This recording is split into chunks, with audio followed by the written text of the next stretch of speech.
Oh boy. Beautiful morning out. Looks like cops have a speed trap set up. All kinds of cop motorcycles here. How you guys doing? Good. Well, it looks like somebody won't be doing good this morning. Well, we're trying to keep everybody safe around here. So you're on Black Dragon Biker TV. Black Dragon Biker. Biker TV. Biker TV. How are you doing? So how long you been a motor officer? I've been a motor officer for about 2 years. 2 years? Yes, sir. How do you like it? I love it. It's the best job in the world. What kind of bike you got? Harley Davidson Road King. How long you been riding? I've been riding for a little over 13, 14 years. Really? Yes, sir. So is this your best job, huh? Love it. You're doing your best thing. Yes, sir. So you guys protecting the kids in the school zone? Yes, sir. Make sure nobody's going on the buses when they stop here. Make sure everybody stops for the crossing guard. Trying to catch the speeders in the school zone. Just trying to make sure everybody's Keep safe. the kiddies safe. Yes, sir. Absolutely. Well, you guys have a good one. Check us out. Check yourself out. You're internationally known now. Black Dragon Biker TV. You guys take care. Yeah, there's going to be some pretty pissed off people today. But they're keeping the kids safe. Huh? Can't be upset with them.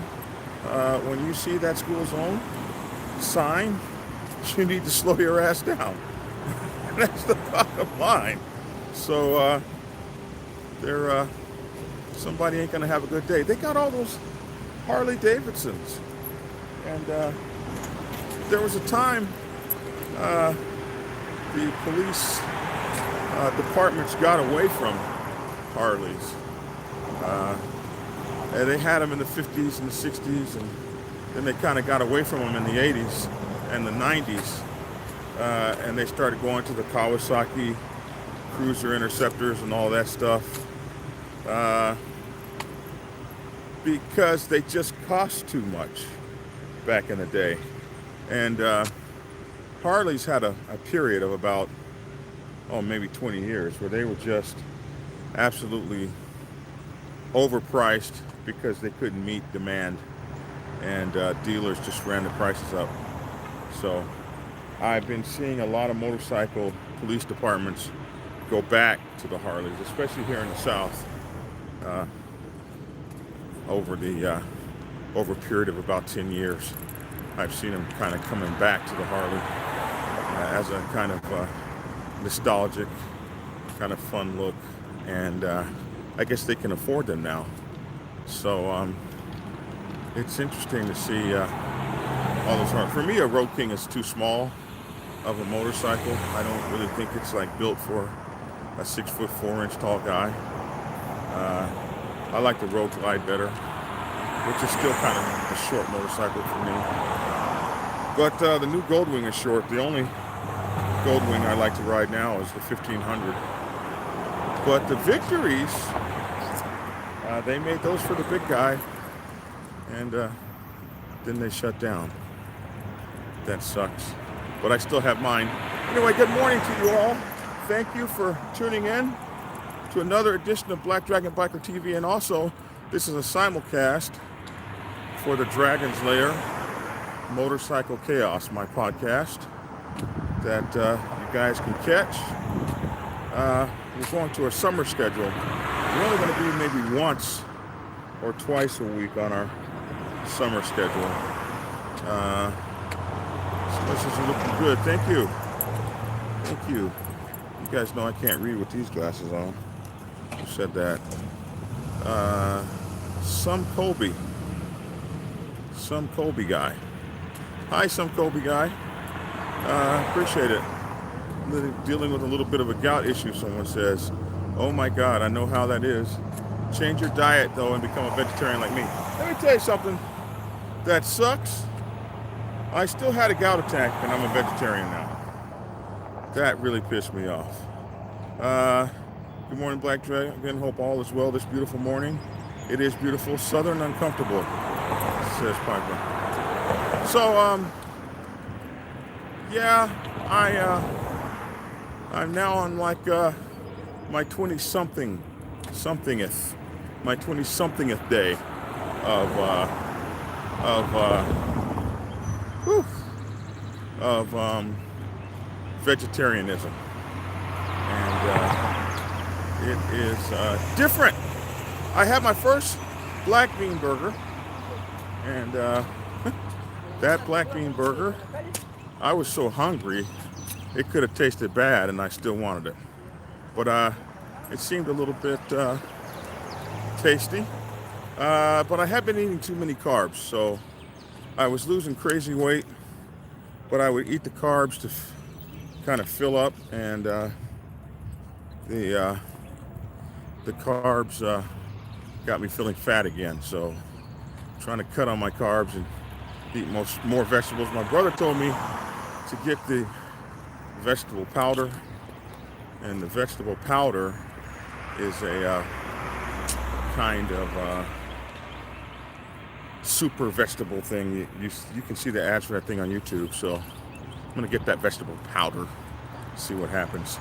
So here we are, 6 minutes 29 seconds in, and we will get to the matter at hand. So I get this message this morning. I'm gonna kind of go through it for just a half a second here and get down to the real point. So whenever I get these questions, I already know what's going on. You're having hell at your motorcycle club, and let's see, my ex was a vegetarian and I'm a hardcore meat eater. She always made me try her veggie stuff.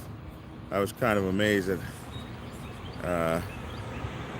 as how not terrible some of it was. Some of it.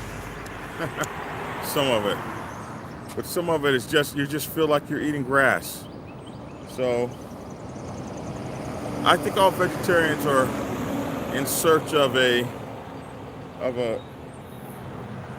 good protein supplement, you know, because you eat all that grass and it's just grass, man. And you're looking for the next protein thing. So whenever I see motorcycle clubs that send me questions like this, typically you got hell going on in the club, and you don't know how to fix it. It's not really set out in your bylaws, and there's just hell going on.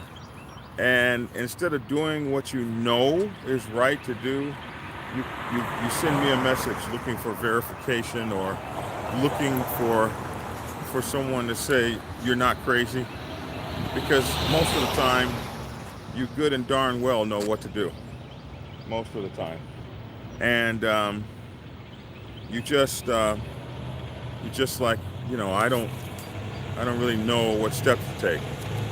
So what you do, you know what steps to take. You don't need me to tell you. You know when somebody's not doing the right thing and they're not being fair. And a lot of times we get the same questions over and over again with the founders. One of the first videos I ever made, you got to go back 2.5 years, almost 3 years to see it. It's called What Does the Founder Own? And they're talking about what does the founder, I'm talking about in that video, what does the founder of a motorcycle club own? What does the founder really own? But we'll come back to that in this letter. Question, if a founder of a social club, so we're not talking about motorcycle clubs, but we're talking about social clubs. So you're asking me motorcycle club protocol, but we're talking about social clubs. But a lot of social clubs on the bike set run by motorcycle club protocol.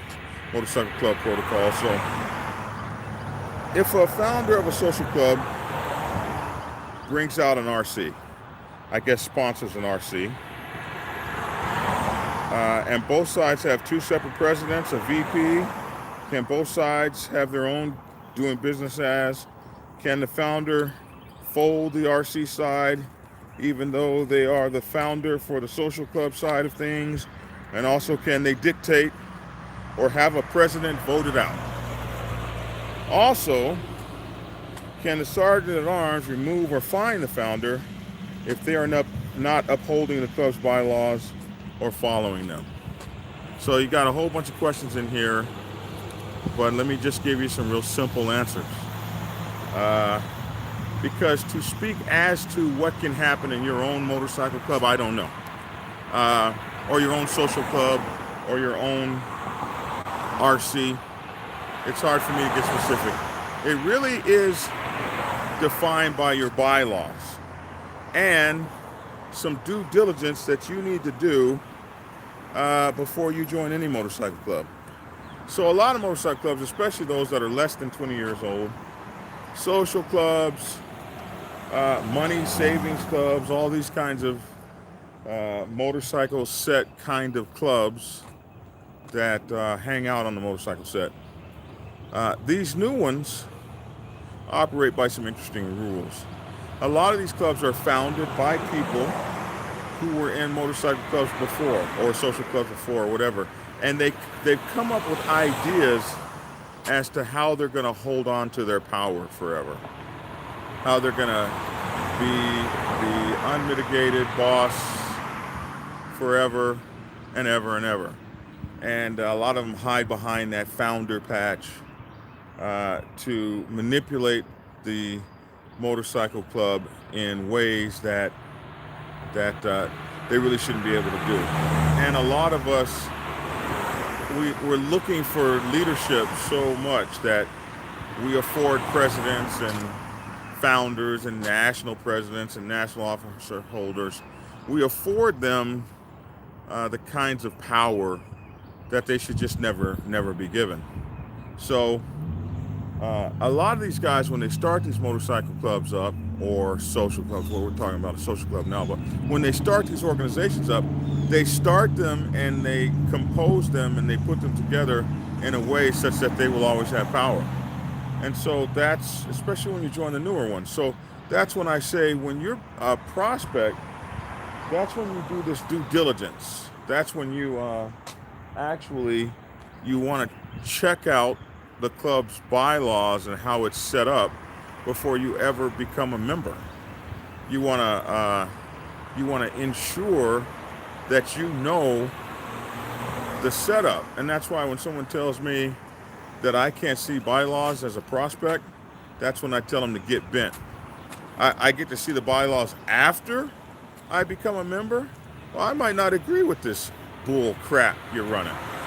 So at some point in my prospecting term, I'm going to see a full set of bylaws to which I am responsible, or I'm out of here, because you guys are, this is not the native people's move where everything is passed down from hand to mouth and all that kind of stuff from ear to ear, mouth to ear.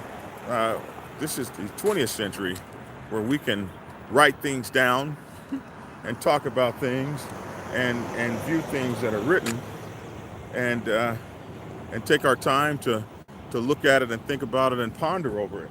All of this secret society and you can't know what we're talking about and all that crap, that went out with the caveman.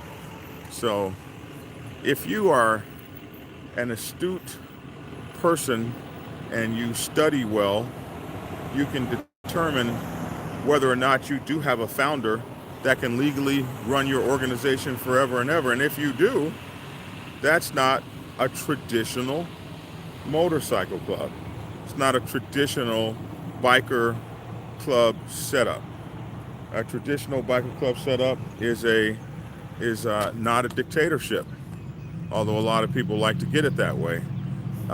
It's not a president for life, but there are some that operate like that, that'll be found in their bylaws. And then you get to determine whether or not you even think that it is intelligent to be in such an organization. Now, you may like that president. You may be fine with a president for life, and that's the organization for you. So, a lot of time founders get over on you guys because you're not thinking. You don't know the truth, and a lot of folks just want to be led. So they let these guys go on and on and on forever until they get pissed off at them, and then there's this letter to me like, I think that all organizations should have regular voting should have regular terms of office, maybe even office term limits. This stops people from sweeping power all to one side and keeping it and holding it forever. Uh, the, national presidents are pretty much, someone says, uh, national presidents are pretty much just that.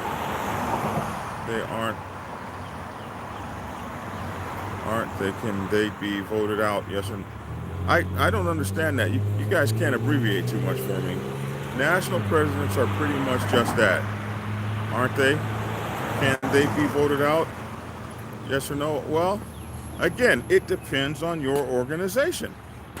You can be in an organization where the national president might not ever be voted out, or the national president is voted on by a board of presidents and never the people. So the rank and file regular member may have no say on a national president, his position or anything like that. And that, if that's the setup for your organization, you have to decide whether or not you want that to be. So to be a scholar of your bylaws is a must. But in most traditional organizations, hell yeah, the national president gets voted in and out. He's got a term of office, might even have a term limit. And you might only be able to serve 2 terms or 3 terms or something. Or you might be there for life. But a lot of the times, we always go back to, well, what is the founder? What are the founder's rights? What does the founder get to do? And I hate this damn autofocus, because it always autofocuses on everything but me. So I'm looking for a different solution, just so you guys know. I bought this new phone. It was $1,200 freaking dollars, and the very first thing I noticed was the autofocus doesn't work. Who has the rights to the logo? How does that come into play? So this is one of the reasons that a lot of times founding fathers are capable of sowing so much destruction, and is that they have the rights to the club's logos. I remember this one social club this girl started, and she told me, I will always be able to keep these people in line because the rights to all of these logos are mine. And that's how a lot of people feel. Why do founding founders, why do they act so bad? Because a lot of times it's their baby. They feel like they started it. They feel like they own it. They feel like it's theirs. And so they feel like they are the protectors of it forever and ever and ever. And maybe for a long time, they are what's best for the MC. But we all get old after a while. And we all get a little bit slow. Another thing that happens to founders is that a lot of times the founder knows I've got a finite amount of time, but nobody likes to be sat down. And a lot of times you bring these newbies into your club and they've got all these ideas about this, that, and the other. And they come up with the idea that they want to take what you've built. And there's a certain pride that comes in building something. You put your money into it, your heart into it, your life into it. And here comes some SOB that's been around the club 7 months, and they've been a director of marketing or whatever. They want to bring that crap to the MC. And when they bring that crap to the MC, they come up with this idea that, oh, we're going to sit the founder down, guy that's been doing it 25 years. And there is so much anger and pride and ego in that. And that's why you see a lot of this stuff go down the way it goes down. Basically, when you're in charge, there's always someone that wants your spot. A lot of times they'll do anything to get it. However, the club symbols are in my name, so I'll shut the whole club down. And I've seen that happen so many times. I'm taking you guys to court, and you're all going to take off my patch. And there's just this spiraling level of disrespect that comes, and it can get very ugly. So that's why it's, I try to preach over and over again in these videos how to treat people. I've seen people pull guns on each other in meetings. I've had it happen in my own club. I've seen and heard of people being shot just because folks, they just don't treat each other well. They get political and it becomes more about me than we. Black Dragon, I got to get my day going. Okay, bro. Just want to say you and your monster dog are doing good, and keep it skinny. Thanks for tuning in, my man. Good morning, everyone, from Shades of Gray MC. Somebody says, clubs should always incorporate with equal shareholders, have the LLC and the 501c7. A lot of folks don't know about the 501c7. Most folks know about the 501c3.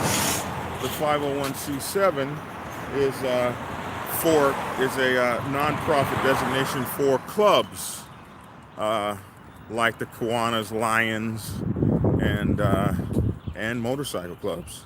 So that's a good way to incorporate.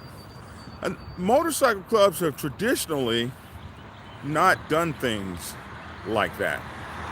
It's always been a group of folks that get together and start a club, and they never think about stuff like incorporating and I've seen it most especially happen with motorcycle club houses.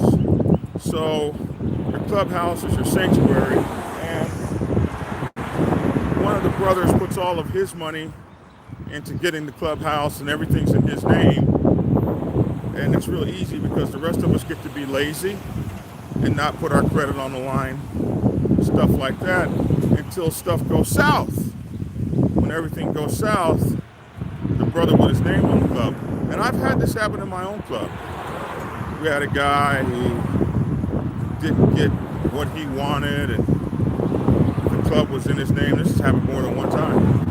Now, that's why when I was national president, I always made sure we don't want clubs in people's names. We want clubs in the name of the club. Well, we all own it. Because the guy fell out, got mad. First things out of his mouth was, well, this is all in my name. So I'm shutting it all down if I can't have my way. And it really puts us all in the pickle. Because you want to whoop his butt. I try to make it to all the live videos, but most of the time I miss him. Or I get to them in the last 30 seconds. Oh man, I guess I need to put out a schedule. Good morning, bro, from Los Angeles, California. We got a lot of folks on this morning. But I only got 8 likes, so help me out and like the page, like the channel, and hit the notification bell. And like the video as well. Afternoon Black Dragon from sunny, warm Serbia. Clear and 72 degrees. And I think it's about 73 or 74 this morning. Feels like good 70, 68, 69, 70. Thank you for the $10. Mr. Smith, always appreciate the donations. Thank you so much. I'm going to show you guys, just as soon as I get a few more pieces of sticks of furniture, I'm going to show you guys the new studios that I'm producing this from. that you guys helped me get with your donations. So I'm very thankful. Um, so let's see. I got so much activity going on. It's hard to see it all. Seattle in the house. Um, good morning, Anthony Warren. Honor and respect, Mr. Wilson. Did you get your book yet, Jim Wilson? Good morning, Black Dragon. Can you do a discussion on PRO and business managers? Yeah, I haven't done a discussion like that in a while. Look for that in a day or two.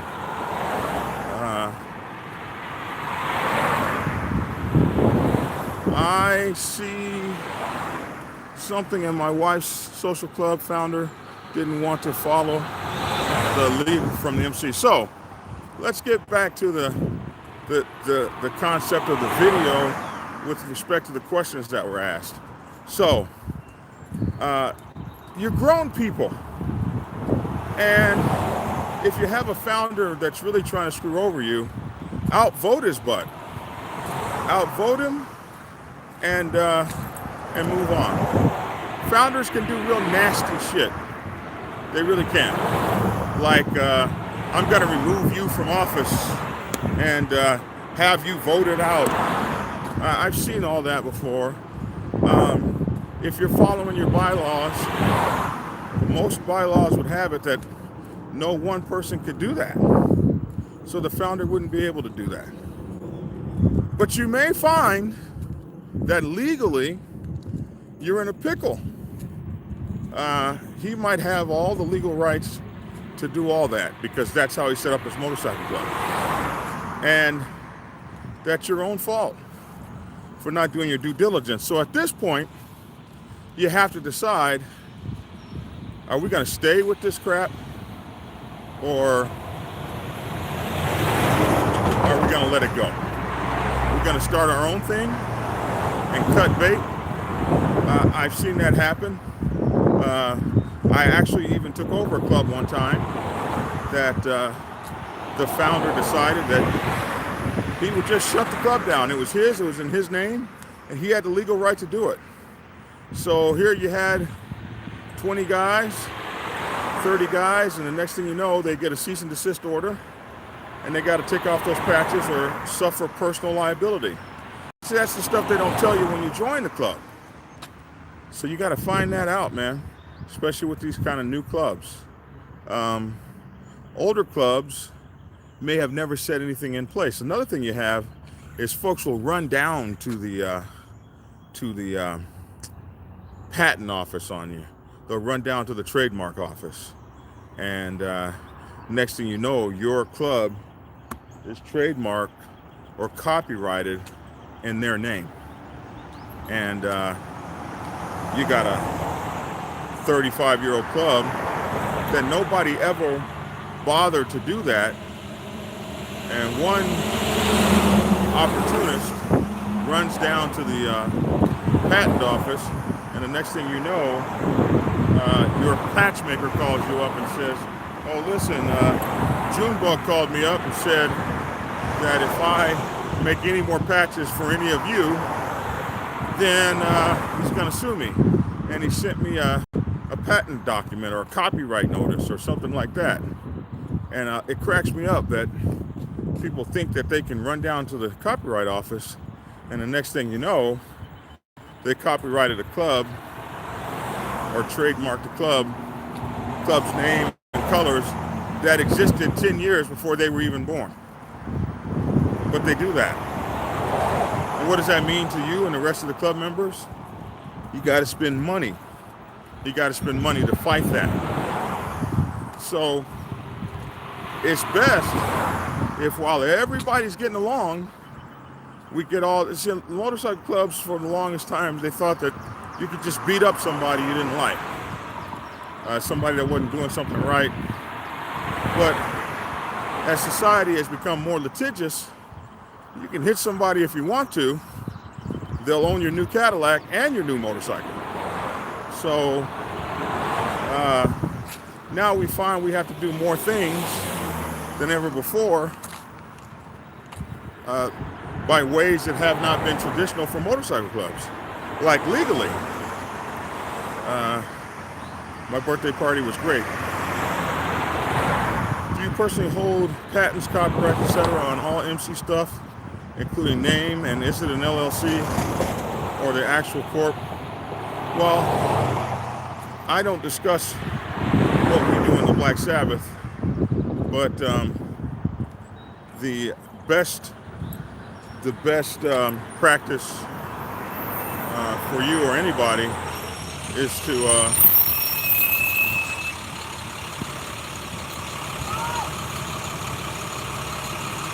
I beg your pardon? Park? No. Oh, you ain't Mark. I'm not Mark. Oh, you look like Mark. I'm sorry. So you just stopped to give me a ride? I mean, I'm a little old for school. No, my brother. You look just like my brother. I look like your brother, Mark. And I said, You don't know your brother? Well, I ain't seen him in so long. He's my foster brother. Oh. And I said, is that him walking the dog? No, He no. looks just like Well, I hope he's a good guy. he is. Take care. All right,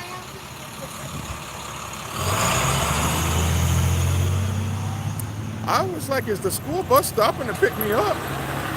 I know we're teaching here, but the school bus just stopped to pick me up. Is she stopping? I'm saying she looked like she was stopping. Listen, I'm 56, not 15, but hey, I'll get on the bus with you. And that was interesting. But she said she hadn't seen her foster brother Mark in so many years. So that's sad. I hope that she runs into Mark now, and it's a good reunion. If Mark is a cool guy like me. Wait a minute. Is FHO on here? He said something ugly, I know. If he's on here, he said something ugly. Okay, let's see.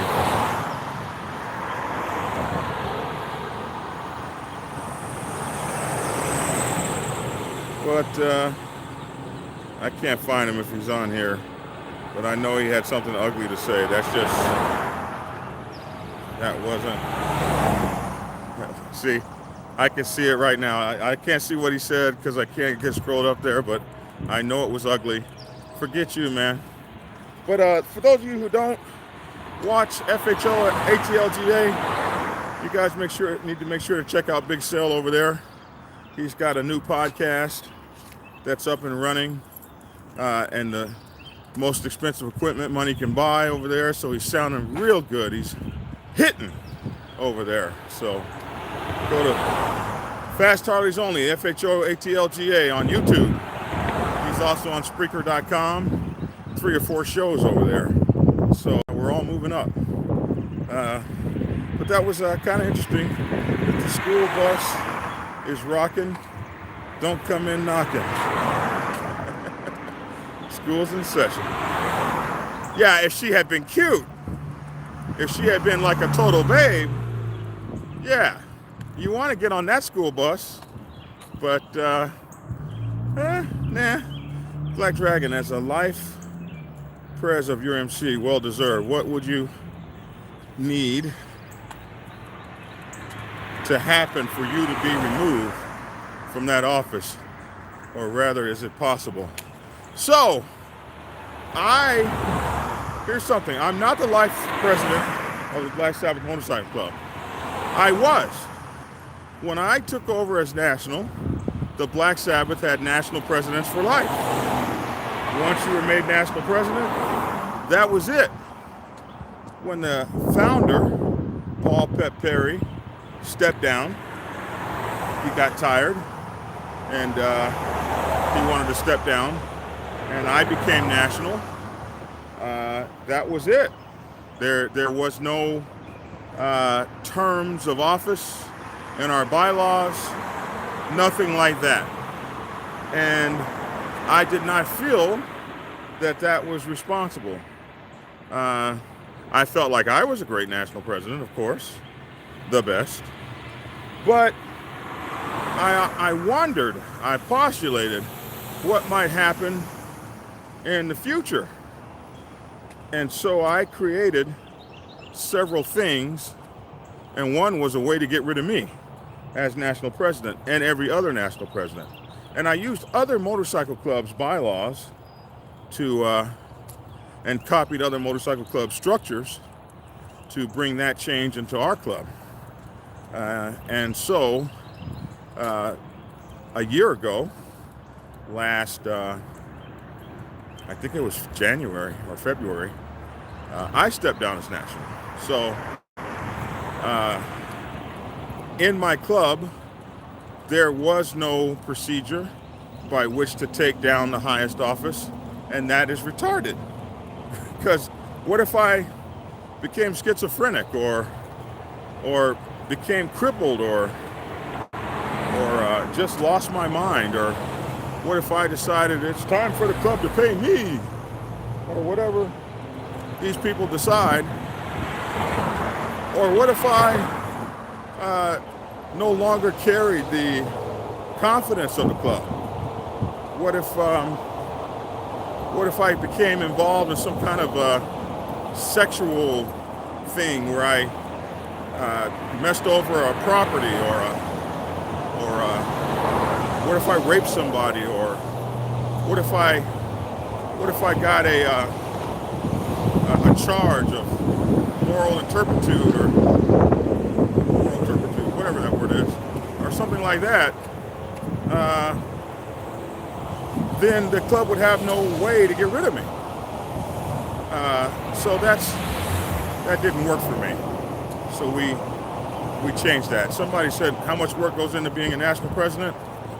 I worked basically 24 hours a day, 7 days a week without pay for 8 years. So I traveled all over the country from chapter to chapter to chapter. I represented day and night. I answered phone calls. I counseled. Whenever the club got into trouble and I had to do press reviews and press interviews and media management of the club's reputation. And I spent 20, 30, sometimes as much as $50,000 a year of my own money towards club functions. Even traveling. If you figure, if you have 30 or 40 chapters, and every chapter wants to see you for the club annual every year. Let's say you got 20 chapters, and it costs somewhere between $800 and $1,000 in motorcycle maintenance and hotel stays per trip to go to some of these functions. That's coming out your pocket. So unless you have a big club that has money that will pay for that. So it's a lot of time, it's a lot of money. And if you've done that, if that's something you've done as a founder or a national, a lot of times it's not something you want to give up easily. You don't want to give that up. You don't want nobody taking it from you, and you don't want people to remove that from you. That's your baby. So a lot of times you'll see folks do very nasty things to stay atop, to stay afloat, to be on top. That's why I make some of these videos, and that's why even in my own club, I ushered in a way to get rid of me and others like me. Anybody that's a national president is no longer a national president for life. But the thing you guys have to do is you have to, as members, continually work to keep the motorcycle club stripped. Because I promise you, when new people come into power, they'll try to find ways to keep that power. It's just natural human emotion. They'll try to find ways to make it harder to get rid of them. They'll try to stack the deck. They'll try to elect people in office that are going to always vote with them, try to circle themselves up with yes men, yes women, nepotism. They try to put their family in office. President is the brother, the vice president is the brother, the national sergeant will be the brother-in-law, the business manager will be the first cousin, stuff like that. But you guys are the ones that vote for that or sit around and let that happen. And then all you do is complain. But in the meetings, silence. Somebody says, being an extremely recognizable figure in the MC culture and outspoken rep of the 99%ers, are there any MC hangouts that you wouldn't be welcome at? Man, who is this? Somebody reading my agenda. Oh yeah, I have enemies. I have a lot of people that don't like me, don't like what I talk about, don't like what I stand for. A lot of them. More than you might imagine. And there are definitely places that I'm not welcome. But there were places I wasn't welcome before I started a channel. And, you know, people like me and Big Cell and Dibber and Hollywood over at Saint Throttle, Adam Rich, Saint Tree Mechanic, you name them. Pootie Pie. Casey Neistat, Roberto Blake, you could just name them. When you put yourself out there for public consumption, it brings a lot to you. It puts you on stage to be a target. You know, telling the truth, espousing your beliefs has never been well received, especially among powers that be. The king never wanted the priest to tell folks about how he was not anything compared to the greatness of God. Now, what king would need somebody to say that? So that priest might find himself hung by his toes. And the next thing you look around, and now the king is the priest. We'll just merge the state with the church, and now I speak for God. I remember reading a story about a black newspaper in the early South that was publishing about the lynchings of black men. A female paper owner, and next thing you know, her whole paper gets burned down. So whenever her paper got burned down and she got beat up, she almost got lynched. It was terrible. So speaking out publicly has never been without its risks, especially if you speak what you think is the truth. But even guys who disseminate propaganda, even they run into trouble. I'll never forget the Vietnamese lady. Her name was something Rose. No, Japanese lady, World War II, I think it was. No, was it Vietnam? It was the Vietnam War. And she was a radio personality for the enemy, for the North Vietnamese. She would play American music, the best music you ever heard. So her station was popping. But on the commercials, she would speak anti-American propaganda. So you listened to her because the music was the top 40 music at the time, but then in between she would do all kinds of things like talk about our prisoners of war, and it was just terrible. Well, they eventually they captured that woman and put her in prison, if I remember right.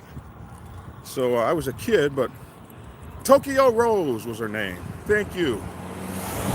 Somebody knew that. So even if you're doing propaganda, even if you're on the side, if that side loses power, your speaking out can get you hung. So it was Japan. It was the Japanese War, was it? Not quite. I think I was a kid when I heard about her. So I think we did some study on her. So there you go. World War II, someone says. Snake Charmer. Snake Charmer over there in Serbia, I believe. So it's no, you're not in Serbia. You're in I know where you are. You're in another place. Yes, Serbia. Okay. It seems like the letters, the MC, have become synonymous with drama anymore. You should do a live stream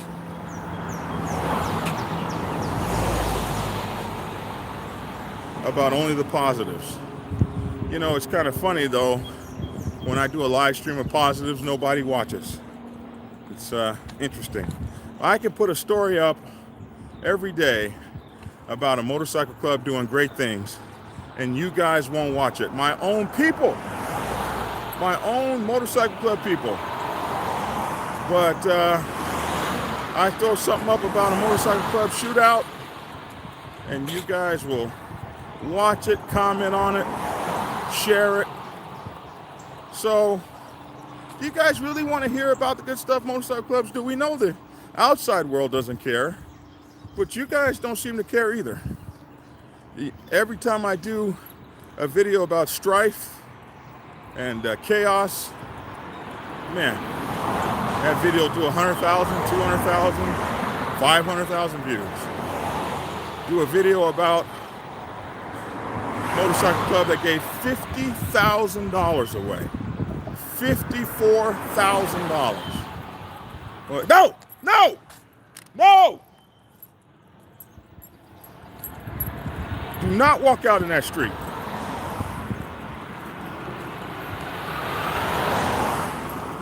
Nothing sells papers like blood. Somebody says, right, blood money. So,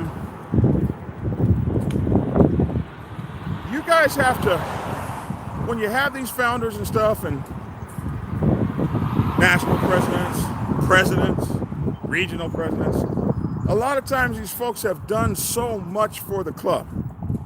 They feel like they own it. And sometimes they feel entitled. And when it starts to change from the we to the me, it's when the club has to stand up and say, appreciate all the work you've done, but you don't own this. I remember when I went to Hollywood to make the movie Biker Boys. The director, Reggie Rock Bythewood, explained something to me I've never forgotten. He said, when you write a book, because I'm a book writer, when you write a book, you're in charge of the story. You're in charge of the content, the development, the character development. It's all you and how you tell the story. When you write a movie script or a play script, you're writing the script for other individuals to take part in the story. Now it's not you telling the story, but it's them giving their opinion as to how the story should be told. It's no longer a singular story, but a story told by the we. Motorcycle clubs are the same. When you're an independent rider, you're doing your own thing. You're a club of one. You got the lone wolf on your back. Nobody tells you what to do, when to ride, how to ride, what formation to ride in. It's all about you. But when you put MC on it, now it's like that movie script. we're all telling that story. We're all a part of that story. And it's no longer a story owned by you. Man, if you pull this damn chain out of my hand chasing squirrels out in the street, we're gonna have a problem. So that's a story that's told by all. And so the voting should be by all, the story should be by all, the manipulations, the characters, the development, it's all by all of us. And sometimes founders who've been doing everything themselves for so long fall out of the, or never got into the habit of having anything by we.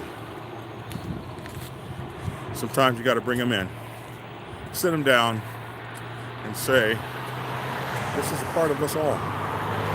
Or sometimes you just move on and start your own thing.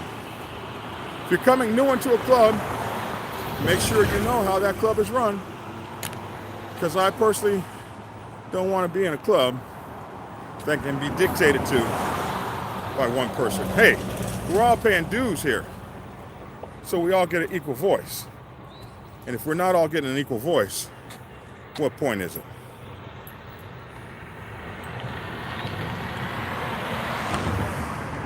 Oh, let's see. Dragon warn new members about bubblehead dolls in them shitties. I will not. Let's see. So what else is going on? Somebody said we have the Sergeant in Arms Bible and the Prospects Bible, which is preferred reading for our probies. Thank you so much for buying my books and having your prospects reading them. My club has been talking about going back this year to, okay. So, do I have any questions as my walk is about over? A lot of you guys were talking to me while I was walking, and so I didn't get a chance to answer your questions because I couldn't.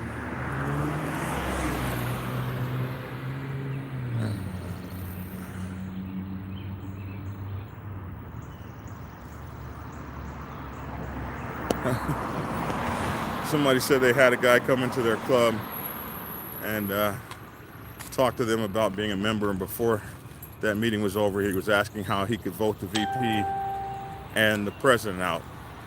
I like that. That was a real question. And I used to get offended at a question like that. One time a guy asked me, one of my brothers asked me in a club meeting, what would it take for me to, how did he say it? I want to know the requirements for me to have your job. And I got so pissed off. I blew up on him. You could never do my job. Oh boy, was I so puffed up. I wish I could apologize to him. He's not in our club anymore.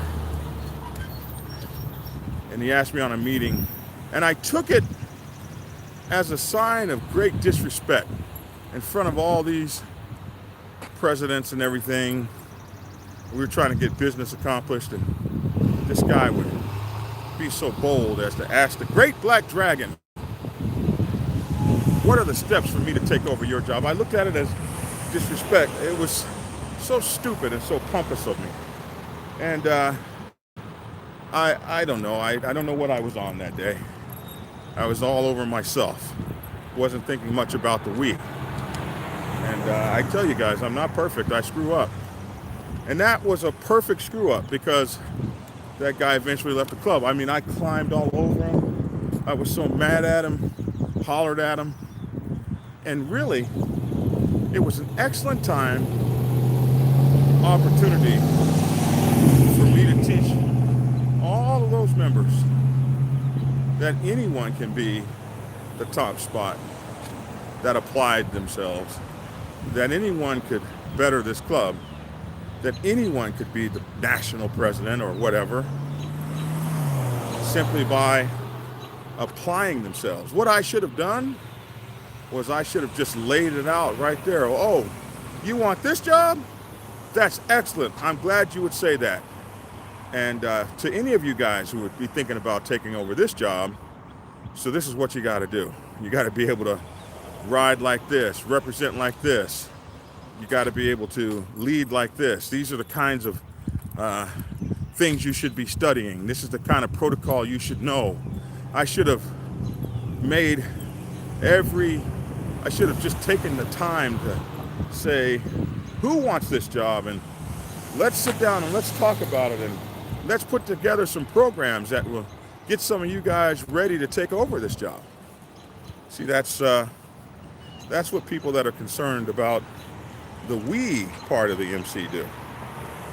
Those of us who get off on our own fantasies of self-importance, we get mad when people ask us that question. So that guy, you know, you look at it and you like, this guy actually came to our clubhouse and asked what it would be to be a member. And before the meeting was over, he was asking, how do we vote the vice president and the president out? And you look at that as a great insult, when really it was the greatest qualifying question a person could ask. I want to know, is there a procedure by which all members, great and small, are represented? And how, if it has to come to that, how is the president and the VP voted out? And he wasn't even a member. And the answer should have been, oh, well, this is how they're voted out. And that would have been an excellent interview. And that's, if I was going to join a club, that'd probably be one of my first questions, even before I became a member. So anyway, those are my ideas on that. And that's my 2 cents this morning. Now you're talking, Black Dragon. Well said. I wasn't talking the last 50 minutes. I learned a long time ago I never want to belong to a club that would have someone like me as a member. Oh boy, I like that. Black Dragon, everyone wants to be in leadership till they're in that position. I don't know if you guys ever saw my old cut. I used to have this sign on the left breast pocket that said, leadership sucks. But anyway, you guys go back and look at my earlier videos, you'll see that. It's a question everybody should ask before they join any club. I think so. Well, anyway, my friends, thanks for walking with me this morning. And I hope you guys are out here trying to get your skinny on. I can actually see my face is narrowing. Now to get the man boobs off. Somebody said I had to actually lift some weights for that. So that's in the near future. So I'm feeling better, I'm moving better, and the gout is definitely going away. I attribute that to the diet. We'll see what happens. Be sure to catch my podcast, The Dragon's Lair, Motorcycle Chaos. And those of you who are listening to this on The Dragon's Lair, Motorcycle Chaos, I appreciate that. And our other platforms, bikerliberty.com is my news platform where you guys can get the latest biker news out there in a written format. And also it's text-to-speech, so you will actually, if you're driving, you can hear the stories. And instead of just reading them, trying to read them and drive, you can actually hear the stories. And here we are with this screwy focus. And my books, the Prospects Bible for Women's Motorcycle Clubs, the Sergeant at Arms Bible, and the Public Relations Officer's Bible are all available to you on Amazon and Kindle. My new channel, Think Tactical, is doing well. We've got 100 subscribers now, about 118 subscribers. Very excited about that. And our news, thinktacticalnews.com, Prepper News, and also Think Tactical on Spreaker. Think Tactical is our podcast. You can follow me on MyFitnessPal under JBunchII. You can follow me at my weight loss blog on Facebook, Black Dragon Getting Skinny. You can also follow the Black Dragon Survivalist blog, which is on Facebook. No!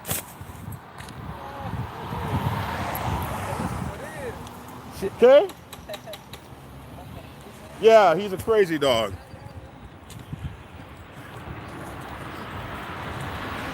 He's gonna go attack the man putting in the fence post. And the man's got a big old shovel to beat his ass with. Man, this dog. Gotta watch him 24/7. Let's see, you can follow me on MyFitnessPal, JBunchII, Fitbit, JBunchII. What else? My Instagram, Black Dragon Biker Prez. And my Facebook, Black Dragon Biker. So those are all the social medias. I'm also on Snapchat, JBunchII, Marco Polo, JBunchII, Twitter, JBunchII, stands for John Bunch II. Those are all the ways to get in touch with me. These are my views. They belong to me. If you have a problem with my views, hit me at blackdragon@blacksabbathmc.com. You don't need to call anybody else. You don't need to question anybody else. You don't need to call nobody about me. Hit me up directly. I'll give you my phone number. I'm not hard to find. I ain't hiding. I ain't hiding behind nothing. My face is here. My name is here. You know who I am. So you ain't got to look for me or try to search me down. I'm not hard to find. And you ain't got to tell nobody you couldn't find me. I'm real easy to find. You want to get with me? Give me a call. We'll get up. Hit me up, blackdragon@blacksabbathmc.com. So finding me is not hard to do. All right. Appreciate you all. Thanks for tuning in. Get scared.